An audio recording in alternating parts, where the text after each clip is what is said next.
两位老师好，帮我看一下这个笔筒。它看着挺像竹筒的，竹子的。家里人拍卖过来了，现在就有点怀疑。有人说真的，有人说假的。但是这个东西你说有疑问也是正常，因为它做的太细了，这个叫雕瓷。你看上面有凹下去这种，如果你把竹笔筒锯开，它的底部就是这样的。不仅仿这个形，对，它的细节细致入微，而且包括它上面刻绘出来的纹样，这个纹样就是模仿竹筒的断面，做法上还是很讲究。对，拍的多吗？花了钱？花了也不少，小几十万有的。雕瓷这个东西其实是什么时候开始流行的？就是从清代，乾隆以后，真正发扬光大就是在道光前后。道光前后里面，当时有个特别有名的一个雕瓷的一个匠人，叫什么呢？叫陈国志。相传陈国志人就专门做这种雕瓷的作品，尤其擅长仿竹雕。因为从明清以来，杂项里面有一个特别重要的一个板块，就是文人的这个竹筒。你比如说晚明时期特别有名，像朱三松、朱晓松，他们的竹雕包括顾绝，你看一个小小的竹笔筒，市场上成交价都是千万级。所以也因此在当时陈国志这样著名的一个竹雕的匠人，他就开始呢仿这种雕瓷。比如说我们见到的首都博物馆就有收藏他的作品，包括现在故宫博物院有那种大号的这种笔筒仿竹雕的，就落道光本朝的，因为道光本朝的官窑也会烧这种东西，一直延续到晚清。为什么是黄色的呢？因为竹子一般不都是绿色的吗？不应该仿成绿色更香？竹筒呢，因为时间长了以后，它会有这种枣红色的包浆，就会呈现那种琥珀色，所以往往就是黄色的。所以为什么很多的雕瓷的笔筒都是仿黄色的，尤其是很多名贵的。那这究竟是真是假呢？因为我看咱们持宝人也很忐忑。我感觉是真的。那么这个题材呢叫柳银双坠，这个寓意就是前程似锦，成双成对啊，这寓意都比较好。包括它的大清道光年制的一个刻款，这个款刻的没有那么规整，但是呢，它整体的这个刻的那个金石味比较重，因为这种雕瓷，它都比较讲究这种刀刻斧凿，不会追求那么工细。还有呢，因为它随着这种里面这个仿竹雕的这种凹纹的这种凸现，它会有这种深深浅的变化，所以它会导致这个款就刻成这样的。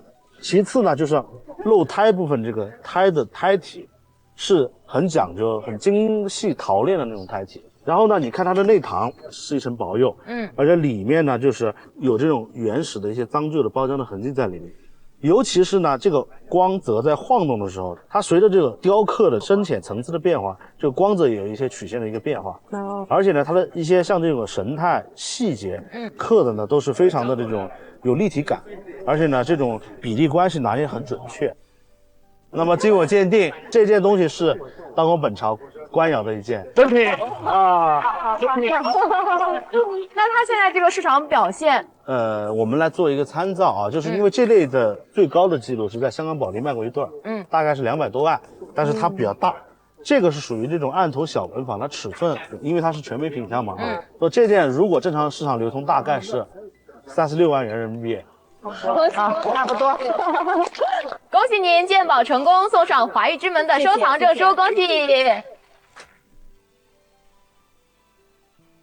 那是你自己收藏的是吧？对，自己收藏的。这个你自己有没有研究了解过？你看刻了那么多字儿，这是不是汝窑？这不是汝窑，但是这个是官窑，这个形叫三足莲。汝窑也有这个形，龙泉窑也有。这个看起来是不是一种？这个叫冰裂片。我告诉你啊，这个东西是新的，新的吗？现代新仿，这个都现在刻了。你看这个字儿，电动的橐具橐的啊。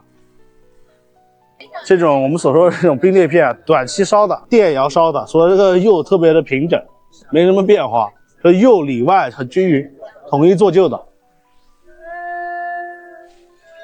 这个是个将军罐啊，大家看这个。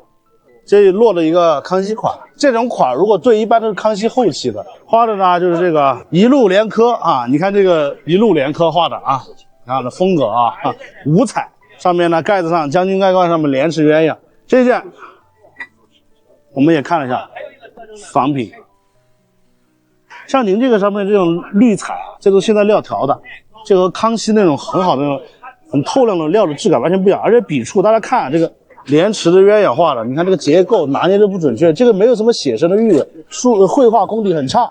这个红的就是走这红吧？这个红是一种矾红，你看这个红发油色了，它和康熙那种枣红色完全不一样。几款这个青蛙料也是调出来的料，小线呢处理的也是很钝，而且整体这个胎没有什么糯性，这就是一个仿品，也是一个地方品。这个是您自己收藏的哈，您对它有了解吗？我认为是宋代的东西。这件啊，我们看了一下，首先这个手头特别轻，这个内堂是外面是怎么凸，里面是怎么凹，这是注浆合模的，而且它这个底上是齐平的，看到吗？圈足不是拍上去的，这个圈足是一体化冲压的。怎么做上去的？注意是这个拿栓咬的，栓咬是没有光泽啊，那现在有光泽，现在看它只是浸到一部分，它不是完全给你泡进去，它就这样。它不一样，你看了斑斑点点的。你认为不一样，但我可以很明确，这就是现在做的，而且你这个是注浆工艺。注浆工艺那个浆也油浆是怎么是这个弄上去的？注浆是它的工艺，烧的时候，它为了节约窑味，它放几十个瓶子放在里面。可能两个挨得太近就粘上了，说这个东西一看就是个仿品。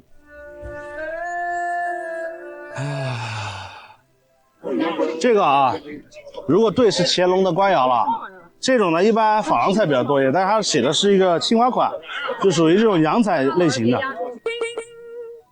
但是你看这个松石绿，这个松石绿和乾隆就不一样，这松石绿颜色显得呢就是特别的艳。而且你里面你看它有这种细小的像苍蝇刺一样的开片，这种开片是因为松石绿这种彩呢特别容易受侵蚀的，但是老的这种彩呢侵蚀完以后呢，它会有这种深浅的一个变化。您这个虽然说有这种侵蚀的开片，但是都在一个平面上面啊，包括外面的黄地儿这个彩也是这种状态，所以这个彩就不对啊。而且呢，整体的这个乾隆这篆书。这个本朝的这种官窑篆书写的完全不一样啊！这个写的太板结了，这个轻调也没有什么变化。说这个东西一看就是个，就现在电器要烧的一个仿品啊。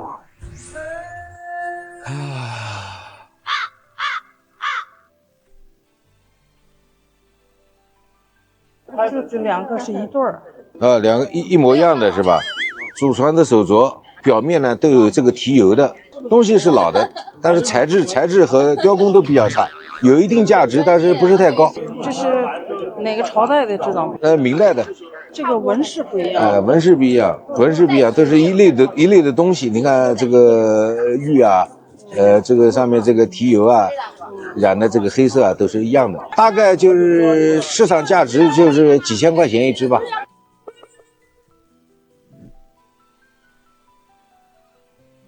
这东西不错啊。你这个藏品是怎么得来的呢？家里面有个懂行的看过，说你这个是墨玉北眼，就是还不错。你觉得这是什么年代的？老肯定是老的，但能老到啥程度我不知道，因为自己家里面。玉啊，就是说玉看一张皮，这个表面这个包浆啊，非常的自然厚重。它这个是墨玉的，而且呢，它是这个墨玉的籽料。墨玉的籽料呢，往往呢有一个现象。它是跟这个水晶啊会有伴生，打灯这个地方是不是很透？其实你这一块地方打灯透的这个地方，其实是伴生的水晶，所以说这一块材料呢也是比较珍贵的。你这一块是一个很特殊的一个玉皇，这个玉皇的年代呢，应该大概是在文化期啊到商代这个左右，基本上呢下限呢是商代的，那很久了啊。这个打孔啊也很开门。所以这一件是一件文化期到商代的玉皇的珍品，非常好的一件藏品。这个现在市场价值的话，有那个墨玉的籽料呢，加上这个水晶伴生的，它有特殊的材质，市场价值应该在3万以上。祝贺您鉴宝成功，送上我们华玉之门的证书。感谢啊。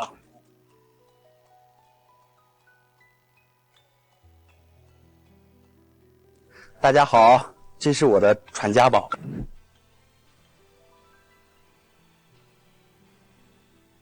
嚯，很霸气威武哎！这是一把大刀。那您对您的藏品有什么了解？这把刀上面写了“济洪昌赠”，哦，吉鸿昌大家伙都知道啊，抗日英雄嘛，还是我河南的老乡呢。一说到这个吉鸿昌啊，我觉得大家都很有感触，就也想起来一首大家耳熟能详的歌了，对不对？大刀向鬼子们的头上看去。吉鸿昌他有一把刀是在甘肃的博物馆的，对不对？那您这属于博物馆同款了，但是博物馆里的只有一件啊，那您这件能是真品吗？这把刀呢，它还是有那么一定沧桑感的，但是呢，您刚刚说它博物馆有一把，那这一把，那哪一把是真，哪一把是假呢？对，我觉得从这个包浆啊、外形啊看，应该是把真的。至于说博物馆有一把，这有一把，是很有可能的，因为在那个时候呢，古人有一句说法叫宝刀赠英雄，他是会把这种自己的佩刀赠给其他的英雄啊，或者比较重要的人物的。肯定大家都希望它是吉鸿昌的刀，因为它代表了咱们那一段不能忘记的历史嘛。但是它究竟是不是呢？然后又有什么故事和渊源？我觉得还是要请高老师帮咱大家伙看一看。吉鸿昌这个是抗日将领，很有名的啊，并且是我们中国共产党的高级抗战将领。你们刚才唱的歌当中讲到那个大刀向鬼子头上砍去的那个刀，那个刀呢就像杀人的那个刽子手用的那个砍头刀一样的，但那个刀型不是这种刀型。也就是说，从这个意义上来说，这个抗日英雄当年的刀肯定不是一把，单凭这个刀鞘它是木鞘的，然后上面的鞘身上出现了很多的铜饰件，这些确实有年代沧桑感，但是有没有更多的信息呢？打开看看吧。好，这个叫刀把子，这个呢叫护手，干嘛用这个呢？两刀相交的时候呢，它会划着去上人身上去斩，划到这里就绊住了。如果没有这个的话，直接把你的手给削掉了。这个叫牛尾式的刀，上面有字：民国18年春季，陇南国术比赛大会，吉鸿昌赠。他这几个字就说得很清楚了。这个刀的来源呢是什么呢？就在1929年的时候，春季在陇南这个地区举行了一场国术比赛，就现在的武术比赛。那么这个刀呢，肯定是作为当时啊吉鸿昌将军特地制作的奖品出现的。我们再看看正面还有啥呢？发扬，这个呢手舞足蹈的倒立干什么？中国古代跳舞的时候的一种姿势。发扬倒立呢，就是发扬传播国术，这和正面的文字就形成了相互的呼应，它就是作为当时国术比赛的获奖的奖品出现的。那么为什么吉鸿昌将军的名字会刻在这样的刀上，并且出现在本地呢？因为吉鸿昌将军在民国的这个时期呢，曾经是天水驻军的师长。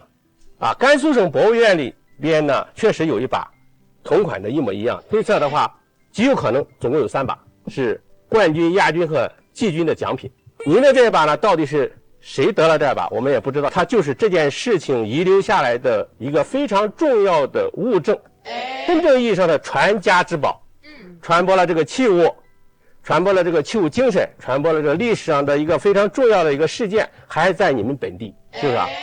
经我鉴定，您带来的这把牛尾式的单刀为一件非常开门的传世珍品，恭喜您！保存非常完整，文物研究价值很高，涉及的人物也是历史上著名的抗日英雄。我觉得参考价人民币10万元，恭喜您！恭喜您鉴宝成功，送上华誉之门的收藏证书，恭喜！